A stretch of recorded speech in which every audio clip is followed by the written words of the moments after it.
Hello students, welcome to my YouTube channel. हम NEET exam के लिए प्रीवियस ईयर क्वेश्चंस कर रहे हैं। हमने जो है वो चैप्टर वाइज सीरीज स्टार्ट की हुई है। हमने चैप्टर 2 एटॉमिक स्ट्रक्चर स्टार्ट किया है। इस चैप्टर के हमने 50 क्वेश्चन जो है कंप्लीट कर लिए हैं। आज हम क्वेश्चन नंबर 51 से स्टार्ट करने जा रहे हैं। ये जो है वो एटॉमिक स्ट्रक्चर का लास्ट वीडियो लेक्चर होगा। इसके अंदर हम जो है वो सभी प्रीवियस ईयर क्वेश्चन जो कि एटॉमिक स्ट्रक्चर से आए हुए हैं वो सारे कवर कर लेंगे। तो देखते हैं क्वेश्चन नंबर 51। स्टेटमेंट है हमारे पास, which of the following is isoelectronic. Isoelectronic ऐसे कंपाउंड्स होते हैं, ऐसे मोलिक्यूल्स होते हैं जिनमें जो नंबर ऑफ इलेक्ट्रॉन्स जो है वो सेम रहते हैं। तो हमें इनमें से बताना है कि कौन सा पेयर जो है वो आइसो इलेक्ट्रॉनिक है, यानी कि किसमें नंबर ऑफ इलेक्ट्रॉन सेम है।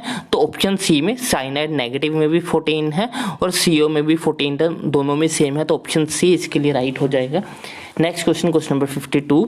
The following quantum numbers are possible for how many orbitals. जो ये हमारे क्वांटम नंबर है वो कितने ऑर्बिटल्स के लिए प्रेजेंट के लिए जो है वो पॉसिबल है। मैं आपको ऑलरेडी बता चुका हूं कि अगर m की वैल्यू फिक्स कर दी जाए तो उसके लिए सिर्फ एक ही ऑर्बिटल रह जाता है, क्योंकि एक m की वैल्यू के लिए सिर्फ एक ही ऑर्बिटल जो है वो पॉसिबल होता है। तो यहाँ पे भी हमें m की वैल्यू गिवन है और +2 के लिए सिर्फ 1 ही ऑर्बिटल जो है वो इसमें पॉसिबल होगा। तो ऑप्शन ए राइट होगा इसके लिए।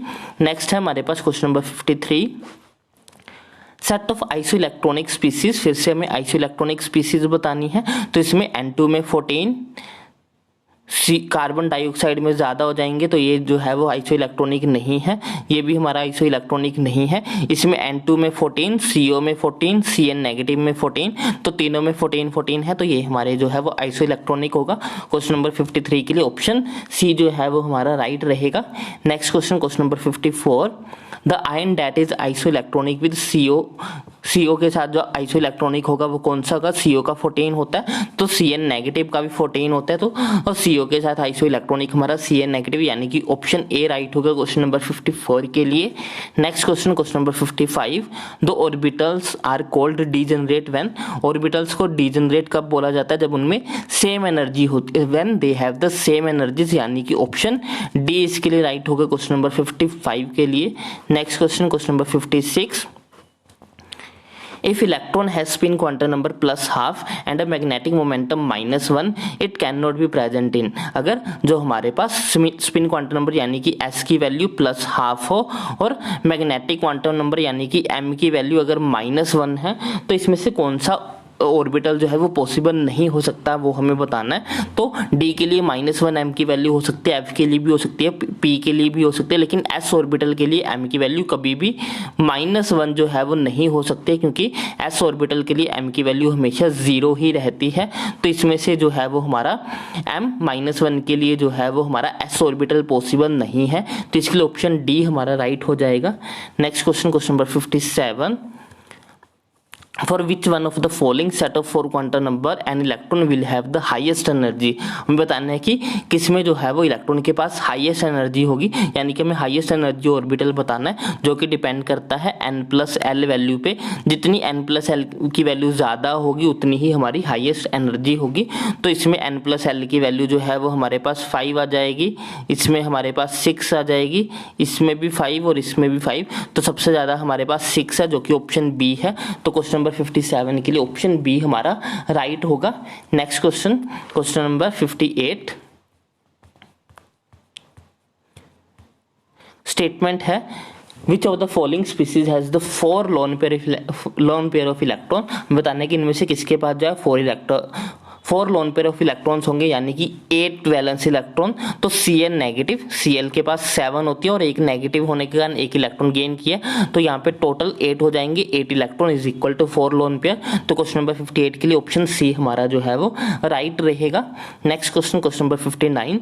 The order of the filling of electron in the orbital of an atom will be. हमें बताना है कि जो ऑर्डर ऑफ फिलिंग है वो कैसे रहेगा। तो सबसे पहले हमारा आएगा 3D, उसके बाद हमारा 4S, उसके बाद हमारा सबसे पहले हमारा आएगा 4S, उसके बाद हमारा आएगा 3D, उसके बाद आएगा 4P, उसके बाद 5S और लास्ट में हमारा 4D, यानी कि ऑप्शन बी राइट होगा क्वेश्चन नंबर 59 के लिए। Next question, question number 60।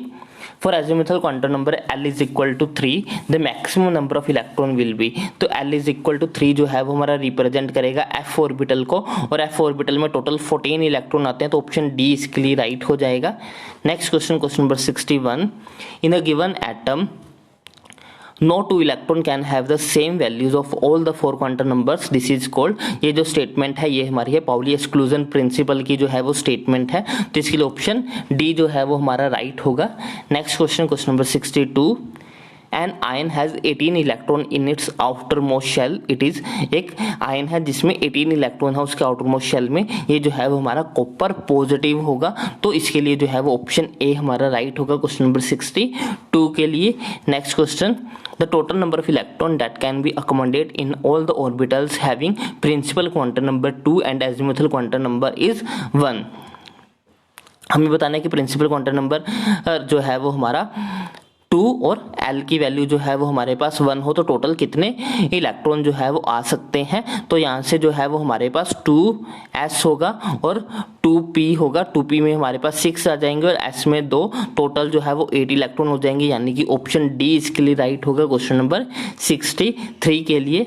Next question, question number 64, maximum number of electron in subshell in given is given by the expression, तो ये हमारा एक्सप्रेशन होता है 2 इंटू 2l प्लस 1, यानी कि ये हो जाएगा हमारा 4l प्लस 2, यानी कि ऑप्शन बी राइट होगा क्वेश्चन नंबर 64 के लिए।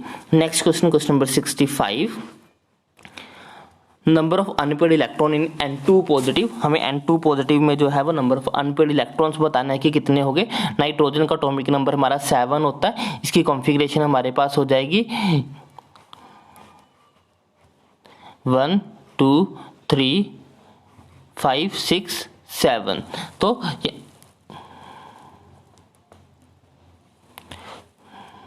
टोटल सॉरी जो N2 नाइट्रोजन की जो हमारे पास कॉन्फ़िगरेशन हो जाएगी वो हो जाएगी 1s2 2s2 2p3, क्योंकि 2 इलेक्ट्रॉन जो है वो हमारे लूज करने, तो यहाँ से 2 इलेक्ट्रॉन चले जाएंगे तो बचेगा यहाँ पे 1, यानी कि ये भी पेयर है ये भी पेयर है, यहाँ पे एक सिंगल अनपेड इलेक्ट्रॉन है और हमें अनपेड इलेक्ट्रॉन ही बताना है जो कि है 1, तो क्वेश्चन नंबर 65 के लिए ऑप्शन सी जो है वो हमारा राइट रहेगा। Next question, question number 66, the number of spherical nodes in 3p orbitals are, हमें जो है स्फेरिकल नोड्स बतानी है कि 3p ऑर्बिटल के अंदर कितनी होगी, तो स्फेरिकल ऑर्बिटल का फॉर्मूला हमारा होता है n-l-1, n यहाँ पे 3 है, p के लिए l की वैल्यू 1 होती है -1, तो ये हमारा आ जाएगा 1, तो ऑप्शन ए राइट होगा क्वेश्चन नंबर 66 के लिए। तो ये थे हमारे क्वेश्चन चैप्टर एटॉमिक स्ट्रक्चर में थे, जो कि अब तक के प्रीवियस ईयर क्वेश्चन पेपर्स में आए हैं। आई होप आपको सभी क्वेश्चन जो है अच्छे से समझ में आए होंगे। अगर आपको कोई भी डाउट हो या फिर आपकी कोई सजेशन हो तो आप मुझे कमेंट सेक्शन में लिख सकते हो। अगर आपको वीडियो अच्छी लगी तो इसको लाइक करें, शेयर करें और चैनल को सब्सक्राइब करें। Thanks for watching, bye bye, take care.